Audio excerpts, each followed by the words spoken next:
औज़ुबिल्लाहिमिनश्शैतानिर्रजीम बिस्मिल्लाहिर्रहमानिर्रहीम। मैं अपने तरफ से अपने तमाम पाकिस्तानियों को और मुल्क से बाहर जितने भी ओवरसीज़ हैं उन सबको ईद की मुबारकबाद देता हूँ।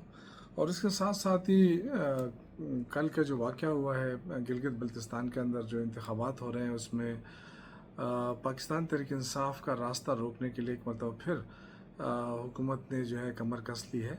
और ये खौफ है कि कल जुनैद अकबर ख़ान पाकिस्तान तहरीक इंसाफ के सूबाई सदर और उनके साथियों को जो वहाँ पे कैंपेन करने गए हैं उनको वहाँ से गिरफ़्तार किया गया और फिर उनसे कहा गया कि जी गिलगित को फ़ौरी तौर पर छोड़ा जाए और आपने एनओसी नहीं ली। लेकिन दूसरी तरफ अगर आप देखें तो अपोजिशन जो हुक्मरान जमात हैं उनके तमाम लोग वहाँ जा रहे हैं, उनको बाकायदा प्रोटोकॉल मिल रहा है और प्रोटोकॉल के अंदर उनके लिए जलसे अरेंज किए जा रहे हैं।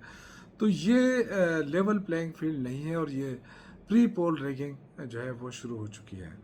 इसी तरह असद कैसर साहब के लिए रुकावटें खड़ी की गई। कल उनसे मेरी बात हुई, वो उन्होंने आज जाना था गिलगित बल्तिस्तान इंतखाबी मुहिम में हिस्सा लेने के लिए, उनको भी वहाँ पे रोकने की कोशिश की गई। तो आई थिंक कि ये इंतहाई अफसोसनाक है, काबिल मज़म्मत बात है कि इस तरह जो 2024 का जो इलेक्शन हुआ था उसका एक्शन रिप्ले दिखाया जा रहा है और ये नताइज किसी सूरत पाकिस्तान तहरीक इंसाफ एक्सेप्ट नहीं करेगी। इस वक्त बड़े हसास मामला चल रहे हैं और गिलगित बल्तिस्तान, आज़ाद कश्मीर, इसमें फ्री एंड फेयर इलेक्शन ही एक अच्छा इकदाम साबित हो सकते हैं। लेकिन अगर इस तरह की रिगिंग की जाएगी, लोगों के हकूक़ छीने जाएंगे, तो उससे मज़ीद बेचैनी, अफरा तफरी मुल्क के अंदर बढ़ेगी और आई थिंक कि वो मुल्क के लिए बेहतर नहीं हो सकता। और पाकिस्तान तहरीक इंसाफ एक पुरअमन सियासी जमात है, जमहूरी जमात है। इंशाअल्लाह ताला इस इक़दाम के ख़िलाफ़ पूरे मुल्क में जो है वो एक सियासी तौर पे पुरअमन अंदाज में हम अपना एहतजाज जारी रखेंगे और ये बताने की कोशिश करेंगे पूरी दुनिया के उन तमाम जो इस वक्त नज़रें जमाई हुई हैं, वो तमाम लोग, इदारे जो देखना चाहते हैं कि गिलगित बल्तिस्तान के इंतखाबात कैसे हो रहे हैं, उनको नज़र आ रहा होगा कि एक तरफा मामला बनाने के लिए, वही 24 का रिएक्शन रिप्ले बनाने के लिए ये सारे इकदाम हो रहे हैं और मैं उसकी मज़म्मत करता हूँ। जब तक आप लेवल प्लेइंग फील्ड नहीं देंगे ये इंतखाबात किसी सूरत एक्सेप्टेबल नहीं होंगे और मज़ीद वहाँ के जो आवाम हैं उनके अंदर बेचैनी फैलेगी। दूसरी बात यह है कि इमरान ख़ान को इस मरतबा फिर नमाज़ ईद की इजाज़त ना दी गई और उनकी फ़ैमिली को मुलाकात की इजाज़त ना दी गई। मैं समझता हूँ कि यह इंसानी, आइनी और जमहूरी और कानूनी हकूक़ से उनको महरूम रखना है, जो इंतहाई काबिल मज़म्मत है। इमरान ख़ान इस मुल्क के सबसे पॉपुलर लीडर हैं और साबिक़ वज़ीर-ए-आज़म रह चुके हैं। उनके साथ ये सलूक जेल के अंदर कि उनको सिर्फ़ एक डरबा-नुमा कमरे में बंद करना और उनसे मुलाकातों की इजाज़त न देना, आई थिंक कि ये बहुत ही गैर इंसानी सलूक है जिसकी हम मज़म्मत भी करते हैं और इंशाअल्लाह ताला पाकिस्तान तहरीक इंसाफ हर फोरम के ऊपर इसके ख़िलाफ़ आवाज़ उठाएगी। पहले ही हुकूमत जो है बड़ी मुश्किल में है।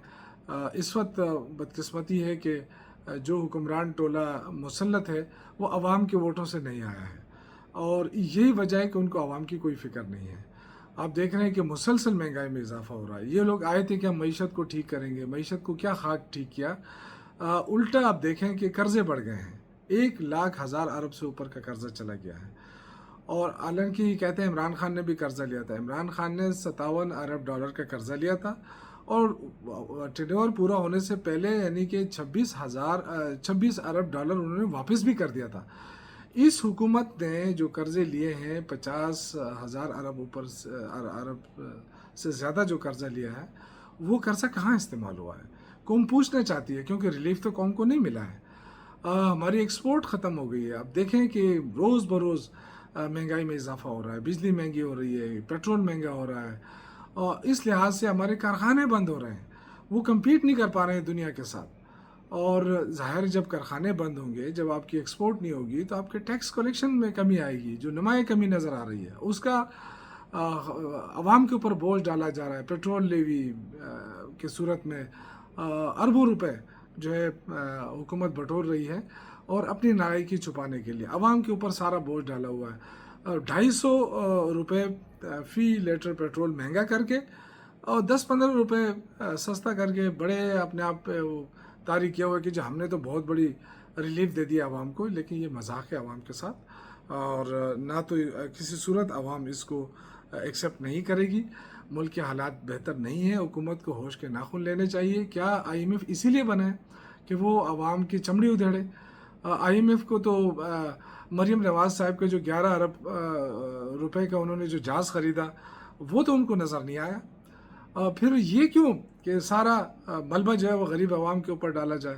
آخر ایسا کیا وجہ ہے کہ ہم IMF کے غلام بنے ہوئے ہیں؟ تو میں سمجھتا ہوں کہ یہ وقت آ گیا ہے کہ تحریک انصاف اب فیصلہ کرے گی اور پرامن تحریک چلائے گی پورے پاکستان کے اندر اپنے حق کے لیے، عوام کے حق کے لیے.